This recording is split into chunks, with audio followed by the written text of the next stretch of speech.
Good morning students. This is your 9th standard science 2 unit 22 world of microbes. Here today's session in world of microbes we are going to study part 3 of this lesson. But before going into today's session, students bring your science textbook and classwork to note down the important points. Before going into today's session, let's recall the topics of part 1. Recall topics. In part 1 of this lesson, we have studied the introduction of the lesson, that is, microorganisms are present everywhere. Microbes and their types. In microbes and their types, we have studied bacteria, viruses, fungi and prions. In bacteria, we studied the shapes, sizes and the structure of bacteria. In viruses, we studied the living characteristics and non-living characteristics of virus. Fungi, we studied about yeast.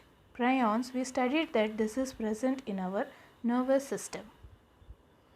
Applications of microbes means how do you use microorganisms in a very good way. Advantages. Microbes are used in agriculture like to prepare biopesticides and biofertilizers. Microbes in industries like curd, wine are prepared with the help of microorganisms. Microbes in medicines, antibodies and vaccines are prepared from microorganisms. This was your part 1 of this lesson. Recall session part 2.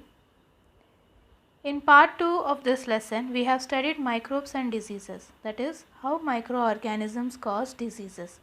Classification of disease. We have classified the disease in the form of sporadic, epidemic, pandemic. Manifestation of disease means how the resources, what are the resources the disease is spread. Harmful effects of microbes. What are the harmful effects that microorganisms can produce? They produce toxins in our body and they will damage our tissues to create illness. We studied airborne diseases which are caused by virus and bacteria. Waterborne diseases caused by virus and bacteria. Vector-borne diseases. Here vector means the organism which acts carrier between one person to the other to spread diseases. That is, we studied about mosquito. Here in vector-borne diseases we studied that malaria, chikungunya, dengue and filaria are spread through mosquitoes. We also studied that how to prevent mosquitoes. In today's session, students, we are going to study the topics diseases transmitted by animals, sexually transmitted diseases and immunization. Let's study one by one. First is diseases transmitted by animals. In this we are going to study about swine flu and avian influenza. For your brief understanding, swine flu is spread through animals, avian influenza is spread by birds. Avian means birds. First is swine flu. Swine flu first originated from pigs.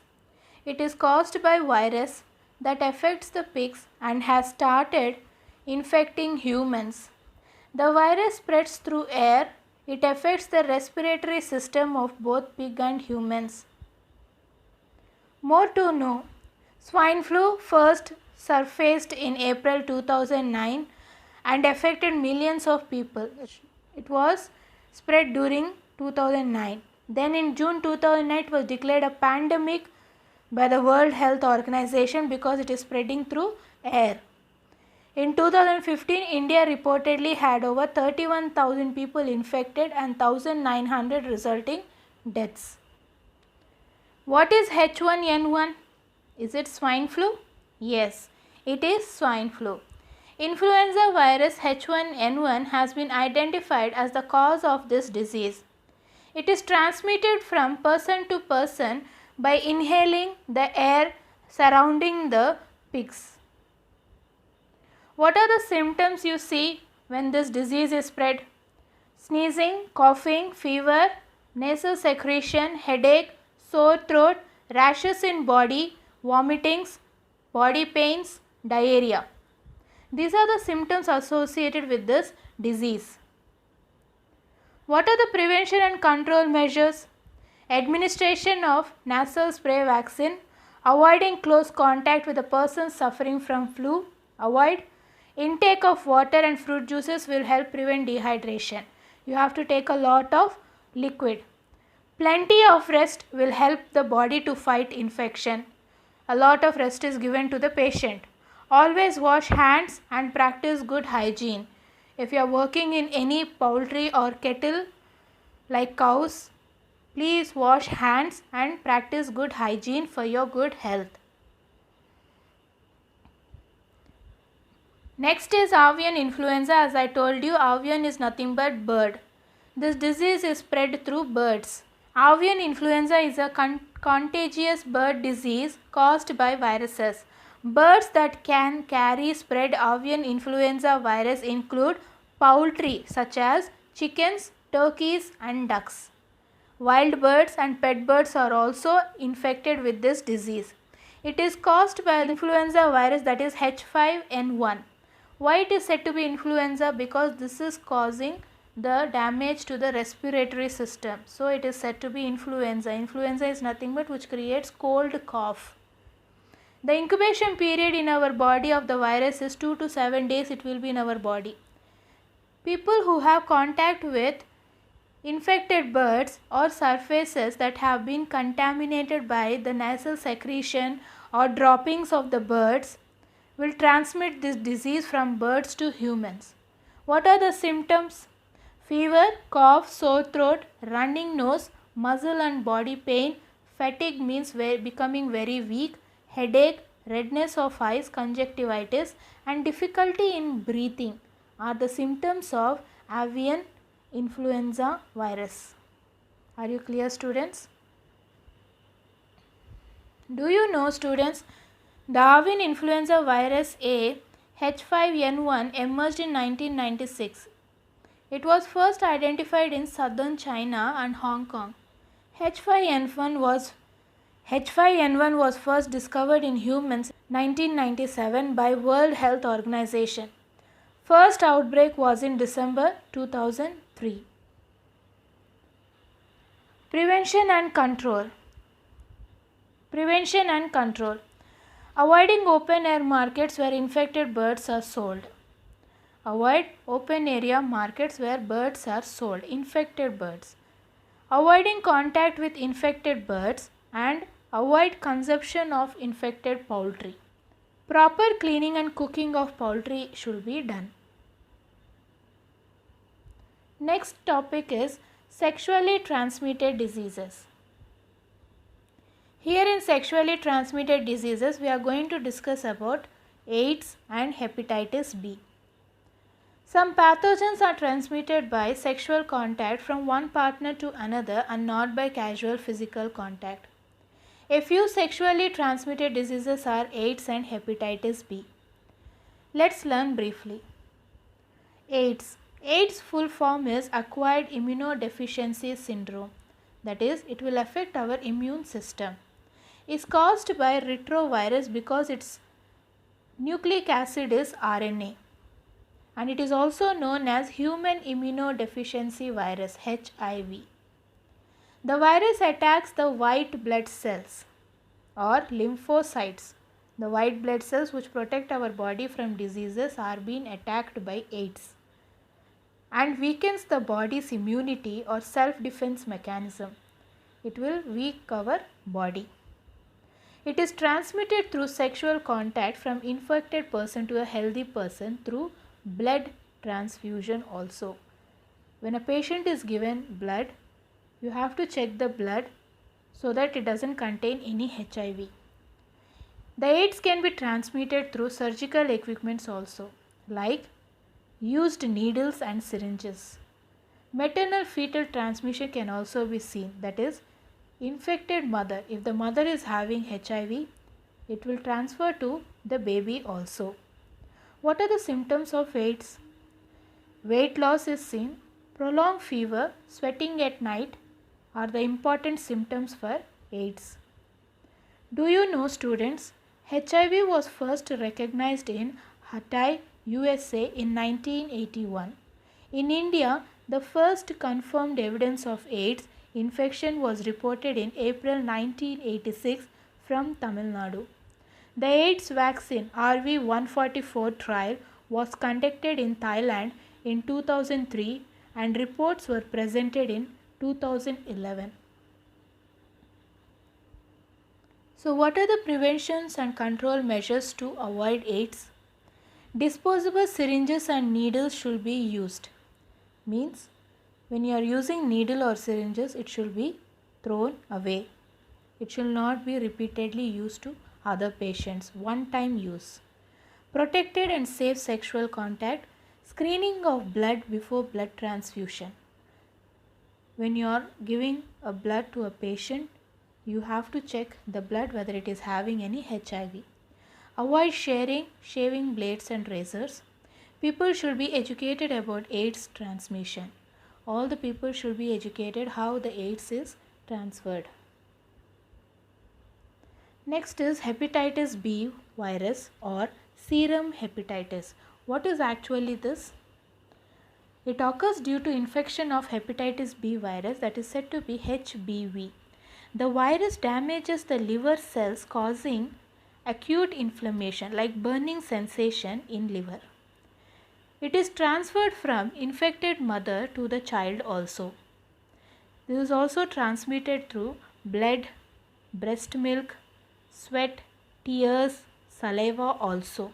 Symptoms of hepatitis B are fever, loss of weight, vomiting, yellowness of eyes, skin, light colored stool, itching of skin, headache and joint pains. Hepatitis B is caused by sweat, saliva, tears also. What are the prevention and control measures of hepatitis B? Screening of blood donors before blood donation can prevent the transmission. So, the blood donors who are donating the blood, their blood should be tested to avoid such diseases to be transmitted from a infected person to a healthy person. Injection of drugs to be prevented. Drugs should not be taken. Sharing of razors should be avoided. The hepatitis B vaccine is there, offers excellent protection against HBV. The vaccine is safe and highly effective. Now, hepatitis B vaccine is also available in the market and it is being given and it is very effective also. Next topic is immunization. Immunization. Immunization is a process of developing resistance to infection by antigens or antibodies. Inoculation of vaccines into the body to prevent disease is called vaccination. When you are giving vaccines to your body, that procedure is said to be vaccination. And that vaccines are given to improve your immune system to fight against disease is said to be immunization. Is said to be immunization. What are vaccines? It is a suspension of live or killed microorganisms given to induce immunity to specified disease. It is a live or a killed microorganism. It is prepared from live organisms or killed microorganisms to activate the immune system against that particular disease. It may be antigenic portion also or in the form of antibodies. Types of vaccines. Live vaccines and killed vaccines. There are two types. In live vaccines, they are prepared from living organisms. Example, BCG vaccine, oral vaccine. But killed vaccine, they are prepared by killing or inactivating the microorganisms. Example, typhoid and cholera vaccines. So, these are the two types of vaccines which are prepared and kept in the laboratories. Do you know, students, the process of vaccination was introduced by Edward Jenner. According to the World Health Organization, Jennerian vaccination has eliminated smallpox totally from the human population. The first process of vaccination was introduced by Edward Jenner students. So what WHO is telling that the scientist Edward Jenner had removed the smallpox totally from human population. If you see smallpox, it is very rare. It is very rare. You can see 1,000 from one will get smallpox. Know your scientist who prepared vaccines. Louis Pasteur is an 18th century French chemist and microbiologist. He coined the term vaccine. He gave the term vaccine. Pasteur developed vaccine against chickenpox, cholera, anthrax, etc. He gave name as a vaccine to the medicine given to the people. He also developed vaccine against chickenpox, cholera and anthrax, etc. Immunization schedule. Immunization schedule. The World Health Organization in the year 1970 has given a schedule of immunization for children. When the child is born, till to particular age, the vaccination should be given according to the schedule given by the doctor. The schedule is carried out in almost all countries. Here, few vaccines are said. BCG means Bacillus calmette-guerin, DPT means diphtheria, pertussis and tetanus vaccine, MMR means mumps, measles, rubella vaccines, DT diphtheria and tetanus, TT tetanus toxoid, TAB typhoid, paratyphi A and paratyphi B. These are the vaccines which are in the schedule given by the doctor during the birth of a baby to follow at a particular age. Let's see. This is the schedule given.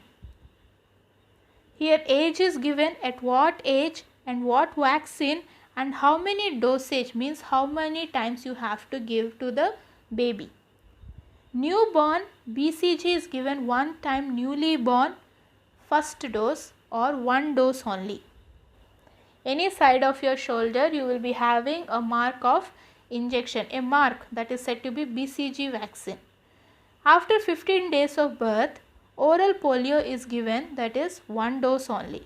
6th week, DPT and polio is given, that is also one dose. There is the age limit for each vaccines and dose also. 14th week again DPT and polio is given, one dose only. 9 to 12 months measles vaccine is given, that is one dose. 18 to 24 months DPT and polio, one dose. 15 months 2 years, within this age gap, MMR first dose is given. 2 to 3 years, when the baby reaches to this age, TAB, that is typhoid, paratyphi A and paratyphi B, 2 doses are given with 1 month gap. 4 to 6 years, DT and polio is given as the second booster, because already polio is given here. This is the first one. If you give the second time, it is said to be booster. 10 years, TT and TAB first dose. 16th year, TT and TAB again, that is said to be second dose, so it is said to be second booster. And now in recent schedule, hepatitis B vaccine is also being added. According to this schedule, if you give vaccine to the baby till the particular age mentioned at the end, the person will be healthy and be capable of fighting against any disease. So students, I hope you are clear with this session. After the session, exercise. Students, write down these questions in your classwork and try to answer them with the help of the textbook and this study based material video. Name the virus that caused swine flu. Write the prevention and control of avian influenza. Expand AIDS and HIV. Which cells does the hepatitis B cause damage? Write the immunization schedule with dosage. Very important. Students, write it down and try to answer them. In the next session, we will meet with a new lesson. Thank you.